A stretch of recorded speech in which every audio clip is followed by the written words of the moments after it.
ሰላም ጤና ይስጥልኝ የኛ ስፖርት ዩቲዩብ ቻናል ተመልካቾቼ ዛሬ እንደተለመደው የስፖርት ዜናዎችን ይዤላችሁ ቀርቤያለሁ። ለቻናሉ አዲስ የሆናችሁ ቪዲዮውን ብዙዎች ተመልካቾች ጋር እንዲደርስ ላይክ፣ ሼር፣ ሰብስክራይብ እያደረጋችሁ እንድታበረታቱኝ ስል በአክብሮት ጠይቃለሁ። አሁን ወደ ዜናው አልፋለሁ። እንግዲህ ዛሬ ማይክል አርቴታ ከጋዜጠኞች ለተነሱ ጥያቄዎች መልስ ሰጥቷል። ከተነሱም ጥያቄዎች መካከል ጄሱስ ወይስ ዮኬሬስ ማን እንደ ዋና አጥቂ ይጀምራል የሚል ነበር። አርቴታም ሲመልስ ይህንን ፉክክር በጉጉት እየጠበቀን ነበር። ሁለቱም እድሎች እና በቂ የጨዋታ ደቂቃዎች ይኖራቸዋል። በጥሩ አካል ብቃት ሁኔታቸው መመለሳቸው ጥሩ ነው። ዮኬሬስ የውድድር ዘመኑ ያለ ዝግጅት ጀምሯል። ሌሎች አማራጮች ለኛ መኖራቸው ለቡድኑ አወንታዊ ነገር ነው። ጋቪ 2 ጎሎች አስቆጥሯል። ከዚያም ቪክቶር ተቀይሮ አስቆጥሯል። እንደ ጨዋታው መጠን እየቀያየር እንጠቀማቸዋለን ሲል አስተያየቱን ሰጥቷል። ሌላው የተጠየቀው ከጋዜጠኞች እንግዲህ አርቴታ አርሰናል እና ማንቸስተር ዩናይትድ ታሪካዊ ተቀናቃኝ ስለመሆናቸው ነበር። ለረጅም ዓመታት በከፍተኛ ደረጃ ሲወዳደሩ የቆዩ ሁለቱ ክለቦች ይፋጠጣሉ። በጣም ብዙ ትዝታዎች አሉ። ሁለቱ ሲገናኙ ብዙ ክስተቶች ይፈጠራሉ። እውነተኛ ተቀናቃኞች ናቸው። ጨዋታውን እጅግ በጣም አስደሳች የሚያደርገው ይሄ ነው ሲል አስተያየቱን ሰጥቷል። ከማንቸስተር ዩናይትድ ምን ትጠብቃለህ ተብሎ ሌላው የተጠየቀው ጥያቄ ሚኬል አርቴታ ሲመልስ እያንዳንዱ ጨዋታ የተለያየ ነው። በእነሱ በኩል ልዩነቱን የሚፈጥሩ የግል ክህሎት ያላቸው ተጫዋቾች አሏቸው። ነገሮችን እንደምናደርገው መቆጣጠርና ተግባራዊ ማድረግ ነው የምንፈልገው። የጨዋታው ዘይቤ መጠቀም እንፈልጋለን ሲል አስተያየቱን ሰጥቷል።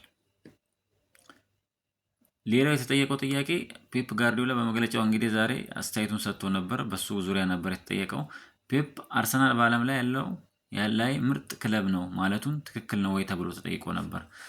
አዎ፣ አወንታዊ ቃላትን መስማት ሁልጊዜ ጥሩ ነው እና ይህ ትልቅ ምስጋና ነው። ምርጥ ክለብ ለመሆን ብዙ ዋንጫዎችን ማሸነፍ አለብን እና ያ እስካሁን ያላደረግነው ነገር ነው።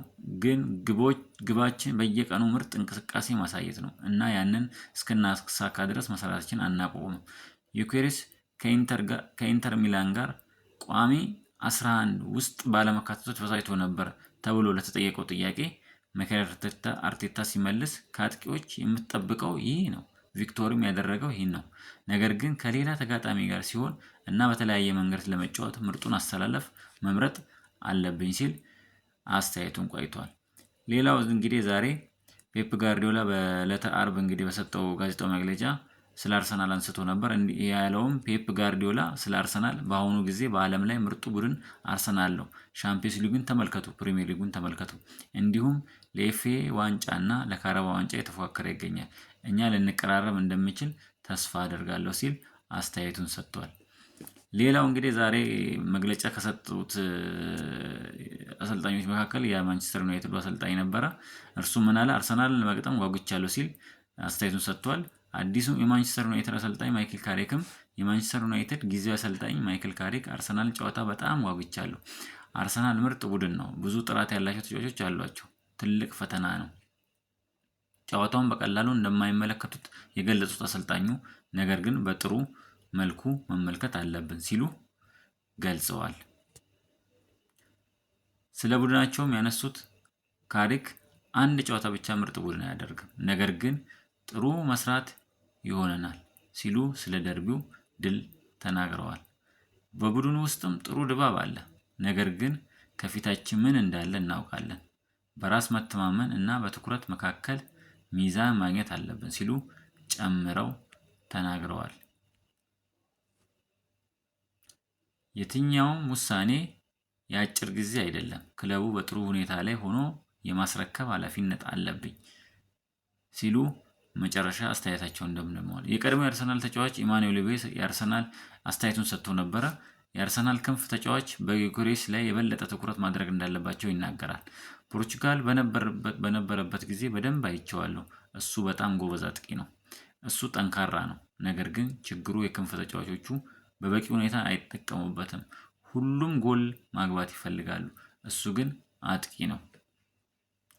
የእሱ ስራ ጎል ማግባት ነው። ኦነሪ ሁሌም ለኔ ለክሊሺ ለአሽሊ ኮል እና ለሌሎቻችንም ይነግረን የነበረው እሱ አጥቂ እንደሆነ ጎል ማግባት እንደሚፈልግ ነበር። እኛ ጎል ማግባት እንደምንፈልግ ያውቅ ነበር። ነገር ግን የኛ ስራ ጎል ማግባት እንዳልሆነ ይነግረን ነበር። የኛ ስራ የጎል እድሎችን መፍጠር ነበር ሲል አስተያየቱን ደምድሟል። ወደ ዝውውር ዜናዎች ሳልፍ የአርሰናል እና የጁሊያን አልቫሬዝ ዝውውር ወሬ በአሁኑ ወቅት የተዘገበ ነው። እንግዲህ አርሰናል የፕሪሚየር ሊጉን ዋንጫ ለማንሳት በሚያደርገው ጉዞ ውስጥ የአጥቂ መስመሩን ማጠናቀቅ ቀዳሚ ተግባሩ አድርጎታል። የማንቸስተር ሲቲው የቀድሞ ኮከብ እና በአሁኑ ወቅት በአትሌቲኮ ማድሪድ የሚገኘው ጁሊያን አልቫሬዝ ስም ከክለቡ ጋር ተያይዞ መነሳቱን የብዙዎችን ትኩረት ስቧል። ሌላው እንግዲህ በዝውውር ዜና የምናየው እንግዲህ ስለ ማርቲኔሊ የተነሳ ይገኛል። ማርቲኔሊም እንግዲህ አልናስሮች የሳውዲ አረቢያው ሊግ አልናስር እንግዲህ ለመግዛት ያቀደ ይገኛል። ማርቲኔሊ ለማስፈረም እውነተኛ ፍላጎት አለው። አንድሪያ ቤርታ አዲስ የግራ መስመር ተጫዋች እያፈላለገ ስለሆነ ምናልባት ማርቲኔሊ ለመሸጥ ክፍት ሊሆኑ ይችላሉ። ማርቲኔሊ ባለፈው ክረምት ወደ ሳውዲ የመዛወር ፍላጎት አልነበረውም እና ከ2026 የዓለም ዋንጫ በኋላ ሀሳቡን ይቀይር እንደሆነ ወደፊት የሚታይ ይሆናል። ስላዳመጣችሁኝ አመሰግናለሁ። ቪዲዮውን ከወደዳችሁት ላይክ፣ ሼር፣ ሰብስክራይብ በማድረግ እንድታበረታቱኝ በአክብሮት እጠይቃለሁ። አመሰግናለሁ።